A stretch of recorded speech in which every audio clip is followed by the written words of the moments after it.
Nouvelle vidéo dédiée à nos églises qui se font vandaliser. On est à Rennes, la basilique Saint-Aubin a été fermée après des dégradations. Il y a notamment une statue de la Sainte Vierge qui a été brisée et Jésus de la crèche qui n'a plus de tête sur son corps. Voilà. On est sur CNews, petit filtre. Des dizaines de morceaux de plâtre rassemblés dans 3 cartons, voici ce qu'il reste de la statue de la Vierge de la basilique Saint-Aubin de Rennes. Gonzague fait partie des bénévoles qui chaque jour ouvrent les portes de l'église. Il en a encore les larmes aux yeux. C'est moi qui ai découvert ça le lundi 13 janvier, en ouvrant Saint-Aubin comme tous les lundis. C'est un endroit de prière. Je comprends pas qu'on puisse casser quelque chose. Moi, ça me fend le cœur. 3 jours plus tard, le jeudi 16 janvier, nouvel acte de vandalisme, comme l'explique Cécile Bougma, coordinatrice de la basilique. Après la cassure de la statue de la Vierge, on avait la crèche qui était ici. Et on a retrouvé le petit Jésus, la tête de petit Jésus décapité, le bébé Jésus. La petite dizaine de paroissiens en charge des accès de l'édifice décident de fermer l'église au moins jusqu'aux vacances de février. Décision prise à contre-cœur. François, un des bénévoles, s'en explique. On ferme pendant un certain temps pour donner envie aux psychopathes d'aller voir ailleurs. Il faut surtout permettre aux gens qui veulent rentrer dans l'église de venir en toute sécurité. L'édifice est situé en plein cœur du centre historique de Rennes, sur la très festive place Sainte-Anne. Une réflexion est engagée pour la mise en place d'une vidéosurveillance. En attendant, la basilique reste porte close. Vous noterez que la porte de la basilique, elle est taguée. Il y a des mecs qui taguent les églises. Donc là, si tu veux, niveau blasphème, on est au niveau 1000. Hein. Montpellier, vitrail brisé, argent volé, tronc dégradé. L'église Sainte-Thérèse, victime d'un cambriolage durant la nuit de Noël. Donc c'est double blasphème. Le jour de Noël aurait dû être un jour de célébration pour le curé et les fidèles de l'église de la Sainte-Thérèse de Montpellier. Mais à 8h30, c'est la police qui a été appelée à l'aide. Un vitrail cassé et des troncs dégradés, sans compter l'échelle retrouvée à l'extérieur. Un des troncs a été vidé quelques heures après la messe de minuit. 2 autres ont été vandalisés. L'église de Sainte-Thérèse, avenue d'Assas, est inscrite à l'inventaire des monuments historiques. Et du coup, selon vous, petite théorie, c'est qui s'en prend aux églises le soir de Noël? Je ne sais pas, je vous laisse à votre théorie complotiste. Là, on est à Marseille. L'église Saint-Jérôme, cible récurrente d'actes malveillants. Intrusion, dégradation devant l'édifice. Les habitants réclament plus de sécurité. À Marseille, les mecs ont élu Sébastien Delogu.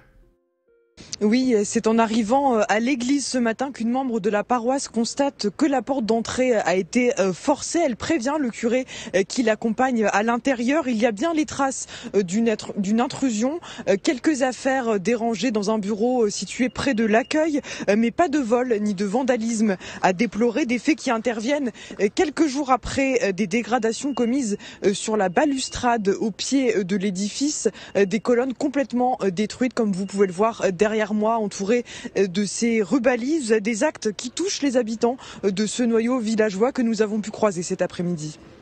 Ça me fait très mal parce que je suis née dans ce quartier.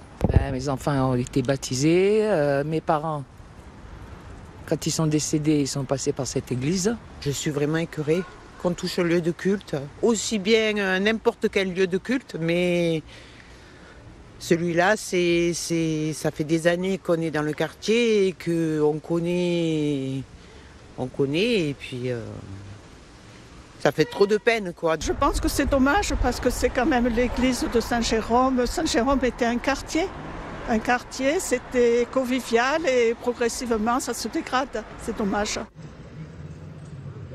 Le comité de quartier réuni ce soir sur la place Palédon réclame l'installation de caméras de surveillance et plus de police municipale dans le quartier. Une plainte doit être déposée par la ville car le bâtiment appartient à la municipalité et c'est également la mairie qui est en charge des réparations.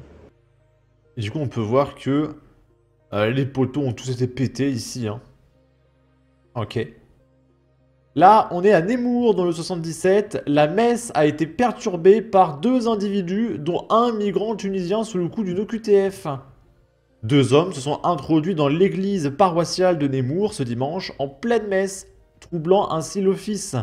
Des témoins de la scène ont réussi à les faire sortir des lieux, tandis que le prêtre a aussitôt alerté les forces de l'ordre, comme l'a indiqué une source policière à valeur actuelle.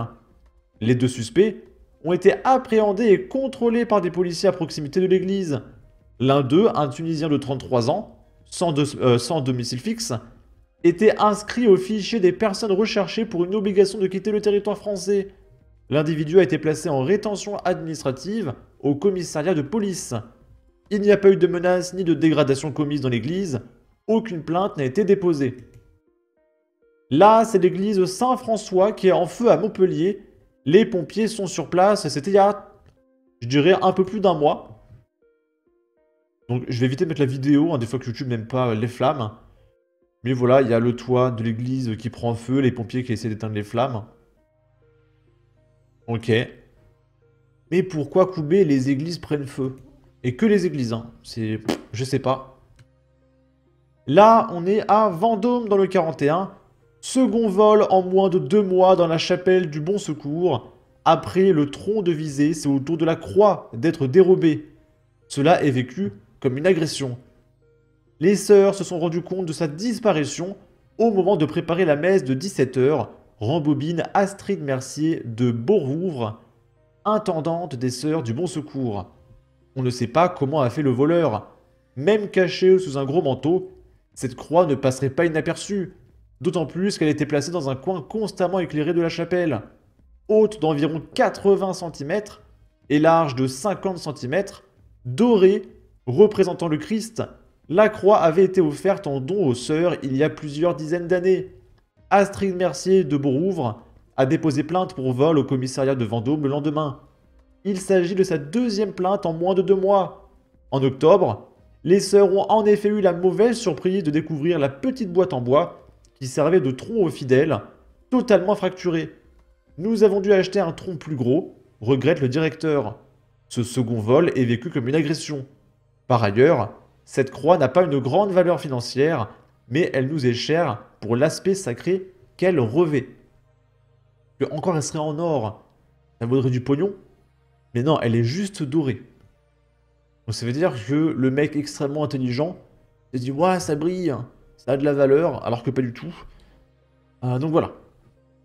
Sur ce, n'hésitez pas à donner votre avis, votre opinion, à partager, liker, commenter, ça aidera au référencement de la vidéo sur YouTube. Abonnez-vous, suivez-moi sur Twitter, prenez soin de vous, salut!